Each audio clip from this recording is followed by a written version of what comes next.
اللہ تعالیٰ کے نبیوں نے اپنی دعوت میں اللہ کی صفات سمجھائی ہے، اللہ کی طرف بلایا ہے. تو جس اللہ کی طرف بلایا ہے وہ اللہ کون ہے؟ تو اللہ کی صفتیں سمجھائی ہے. ہاں، تاکہ بندوں کو اللہ کی صفت سے اور اللہ کے برتاؤ سے ان کے دلوں میں محبت آئے. ہاں، جب اللہ تعالیٰ سے تعلق ہوگا، اس سے محبت ہوگی، اس کے انعامات اکرامات کا دھیان ہوگا، تو بندہ اللہ کی طرف چلے گا. یہ طریقہ ہے نبیوں کا کہ انہوں نے اللہ کی صفات سمجھائی ہے کہ دیکھو اللہ کا کام کرو گے تو پھر اللہ کو جان لو کہ اللہ کون ہے. نوح علیہ السلام نے اپنے قوم سے فرمایا،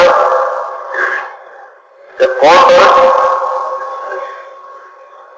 شروع میں تھوڑے حالات آئے، ناگوار حالات آئے ان کے نافرمانیوں کی وجہ سے، مال میں، اسباب میں، جانوں میں کمی اور نقصان آیا کیونکہ انہوں نے نافرمانیاں کی. تو نوح علیہ السلام نے فرمایا کہ میری بات مانی نہیں، دیکھو تمہیں نقصان ہوا، مصیبتیں آئی، اب میں تمہیں یہ بتاتا ہوں کہ تم ایسا کرو کہ اپنے قصور اللہ سے معاف کروا لو، اپنے قصور اللہ سے معاف کروا لو. اگر اپنے قصور تم نے اللہ سے معاف کروا لیے تو یاد رکھو کہ اللہ تعالیٰ بہت معاف کرنے والا ہے. ہاں، بہت معاف کرنے والا. اتنی معافی نہیں جتنے تمہارے گناہ، بلکہ تمہارے گناہوں سے بھی زیادہ معافی دیں گے. گناہ تھوڑے ہوں گے اور معافیاں زیادہ ہوں گی، گناہ تھوڑے ہوں گے رحمتیں زیادہ ہوگی. تو یہ ان کو سمجھایا، استغفروا ربکم انہ کان غفارا، اپنے پروردگار سے اپنے قصور معاف کروا لو، استغفار کرو، اپنے قصور معاف کروا لو. استغفار کا مطلب یہ ہے، استغفار کا وظیفہ سمجھنا پڑے، استغفار کا وظیفہ پڑے، وظیفہ پڑھنے برکت ہے. لیکن اصل استغفار کیا؟ اصل استغفار یہ ہے کہ اپنے آپ کو قصوروار قرار دے کر اللہ سے اپنے قصوروں کی معافی مانگے. شاہ صاحب نے اس کا ترجمہ یہی کیا ہے آیت کا. شاہ قاضی صاحب نے استغفروا ربکم، تم لوگ اپنے قصور اللہ سے معاف کروا لو. یہ ترجمہ کیا ہے کہ اپنے قصور اللہ سے معاف کروا لو. استغفروا ربکم، اپنے پروردگار سے اپنے قصور معاف کروا لو کہ ہم قصوروار ہیں، ہمارے قصور معاف فرما دیں. تو پھر معافی بھی ہوگی، تلافی بھی ہوگی. دو باتیں ہوگی کہ معافی بھی ہوگی اور جو نقصان ہوا ہے اس کی تلافی بھی ہوگی کہ اس نقصان کا بدل آ جائے گا. ہاں، کیونکہ اللہ تعالیٰ مغفرت بھی کرتا ہے اور رحمت بھی کرتا ہے، دونوں کرتے ہیں. ایک تو دنیا کی عورت کچہری میں کہ کسی کو بے قصور چھوڑ دیا، چلو یہ بے قصور ہے، کہ یہ بے قصور معاف ہو گیا، اس کو چھوڑ دیا گیا، بری ہو گیا، آگے کچھ نہیں کریں گے. اگر عدالت میں سے نکلنے کے بعد اس کے گھر جانے کا کرایہ نہیں ہوگا تو عدالت کرایہ نہیں دے گی. عدالت کرایہ نہیں دے گی. ہمارے ایسا ہوا تھا، کسی شادی کو پتہ نہیں کسی شعبے میں پکڑ لیا، پھر معلوم ہوا کہ بے قصور ہے تو چھوڑ دیا. ہم بیچارے پاس پیسے نہیں تو گھر کیسے جاوے. تو مجھے اس کو یاد آیا کہ اللہ تعالیٰ معاف بھی کرے گا اور معاف کر کے مدد بھی کرے گا. یہ اللہ کی شان ہے کہ معافی کریں گے اور معاف کر کے. تو ہمارا مسجد میں آیا پھر اشارہ کہ مجھے اس طرح پکڑ لیا پولیس نے، پھر بعد میں کچھ نہیں ہے تو اس کو چھوڑ دیا، میرے پاس گھر کے پیسے نہیں ہے. تو مجھے یہ بات سمجھ میں آئی کہ اللہ تعالیٰ معاف بھی کرے گا اور مدد بھی کرے گا. یہ اللہ کی شان ہے. کیوں کہ اللہ تعالیٰ اپنے بندوں پر بہت مہربان ہے.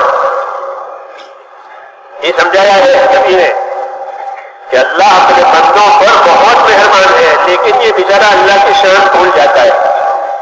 حالانکہ اللہ کے نبیوں نے اپنی دعوت میں اللہ کی شانیں کھولی ہے. اس لیے جس کو دعوت ہضم ہو گئی وہ اللہ سے محبت کرتا ہے، پھر کتنی بھی تکلیف آ رہے ہیں وہ اللہ کو چھوڑتا نہیں ہے. کیوں کہ اس سے بڑا کوئی ہے ہی نہیں، اس سے بڑا کوئی نہیں ہے. नहीं सकम इसलिए ही सही कि अल्लाह का ऐसा कोई है ही नहीं, इसको छोड़ के क्या जाऊंगा।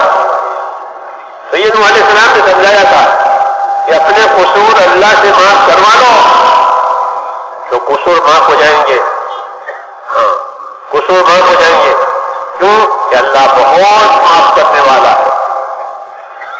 और फिर जो नुकसान हुआ है उस नुकसान की तलाशी भी कर देंगे, या नुकसान पूरा कर देंगे। युरसिल समाअलैकुम मिदरारा वयुमदिदकुम बिअम्वालिन व बनीन वयजअल लकुम जन्नातिन वयजअल लकुम अनहारा। ये जो बारिश रुकी है, तुम्हारे मालों का नुकसान हो रहा है, तो बारिश भी मूसलाधार बरसेगी। क्योंकि अल्लाह ताला जो कुछ देगा अपनी शान के मुताबिक देगा। हाँ, अपनी शान के मुताबिक देगा, नापतोल नहीं है, नापतोल नहीं है। अल्लाह जो देगा अपनी शान के साथ देगा। हाजत को नहीं, एक जगह हमारी हाजत है कि हाजत के मुताबिक देगा कि हाजत भी पूरी हो जाएगी और हाजत से ऊपर भी जाएंगे। क्यों? तो उसकी शान बड़ी है। तो इसलिए कहा कि वो तो बहुत माफ करने वाला है, मुश्किल पानी कर देगा। हाँ, और तुम्हारी सारी तकलीफें खत्म हो जाएगी। माल भी देगा अल्लाह और बेटे भी देगा। आदमी को बेटे की तलब होती है कि वो भी देगा। तुमने कहा अल्लाह ताला माफी भी देगा माफी मांगने पर, और जो नुकसान हुआ है गुनाहों की वजह से उसकी तलाशी भी करेगा।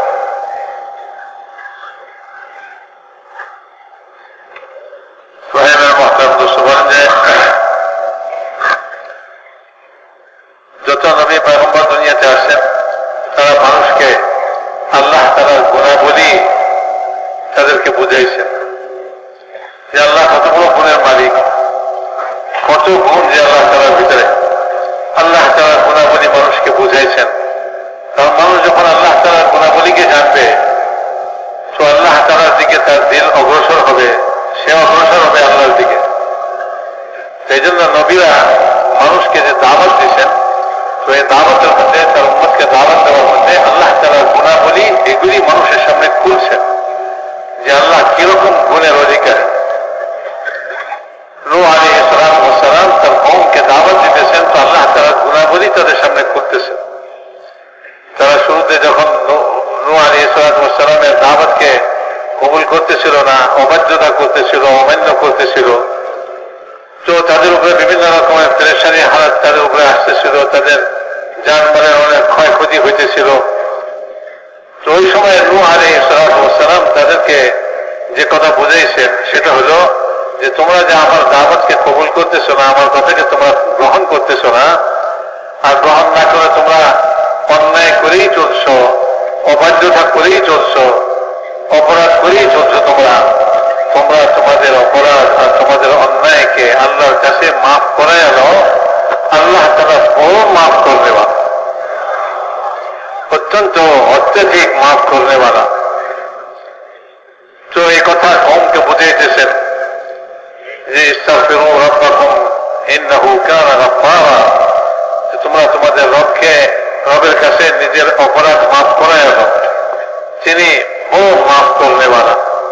একটা হলো যে ভাই ইস্তিগফারের ওজিফা পড়া, আস্তাগফিরুল্লাহ আস্তাগফিরুল্লাহ, তাসবিহটা জেনে আমরা আস্তাগফিরুল্লাহ বললাম 100 বার। আরেকটা হলো যে আমি যে গুনাহ করছি, আমি যে অন্যায় করছি, হ্যাঁ ওজিফার মধ্যে বলেন যে ভাই এই ওজিফা আদায় করার মধ্যেও বরকত আছে, কিন্তু বলেন যে ভাই যখন আসল যেটা উদ্দেশ্য সেটা হলো নিজের অন্যায়কে, নিজের কসুরকে আল্লাহ তাআলার কাছে স্বীকার করে মাফ করায়, মাফ চাও। আল্লাহ আমি অন্যায় করছি, আমি অপরাধ করছি, আমাকে মাফ করে দেন। তো আল্লাহ তাআলার সামনে নিজের অপরাধকে স্বীকার করে আল্লাহর কাছে মাফ চাওয়া, এটাই শাহ আব্দুল কাদের সাহেব রহমতুল্লাহ আলাইহি ওনার কোরআনের যে তর্জমা আছে সে তর্জমার মধ্যে এই অর্থই লিখছেন এই আয়াতে, ইস্তাগফিরু রাব্বাকুম ইন্নাহু কানা গাফফারা, যে তোমরা তোমাদের কসুরকে, তোমাদের অন্যায়কে আল্লাহ তাআলার কাছে মাফ করাও, তিনি বড় মাফ করনেওয়ালা। তিনি শুধু মাফই করেন না, বলেন যে মাফ করার সঙ্গে সঙ্গে আল্লাহ তাআলা একদিকে মাফ করেন আর একদিকে ক্ষতিপূরণও করে দেন। যে তোমাদের গুনাহের কারণে, তোমাদের অন্যায়ের কারণে, অবাধ্যতার কারণে যে ক্ষতি তোমাদের হয়েছে, তো সেই ক্ষতির ক্ষতিপূরণও করে দিবেন, মাফও করে দিবেন, আবার ক্ষতিপূরণও করে দিবেন। কাছে দুনিয়ার কোন আদালত এরকম নাই যে কোন লোককে ধরছে, ধরা পরে তাকে আটকেছে, তারপরে তার আদালতে মামলা চলছে, তো মামলাতে দেখা গেল যে সে তো নিরপরাধ, বেকসুর, তো তাকে খালাস করে দিল, বলে এই নিরপরাধ, বেকসুর, খালাস। তো আদালত মাফ তো করে দিবে, তাকে বেকসুর খালাস করে দিবে, কিন্তু বেতনের কাছে ঘরে যাওয়ার বাড়ি পর্যন্ত পৌঁছার পয়সা নাই। আদালত তাদের পয়সা দিয়ে দিবে না, বলে ভাই মাফ তো করে দিলাম, মাফও করে দিলাম, বাড়ি যাওয়ার পয়সাও তোমার দিয়ে দিলাম। পরিবারে যে আমাদের ওখানে ঘটনা এরকম হয়েছে, একজনকে ধরছে বেকসুর লোক, আবার যে নিরপরাধ লোক, তো এরপরে যখন আদালতে ফয়সালা হয়েছে যে বেকসুর খালাস, তো বেকসুর খালাস করে দিয়েছে তাদের। কারণ আদালত থেকে বেরিয়ে তার কাছে এতটুকু পয়সা নেই যে সে ঘর পর্যন্ত যেতে পারে।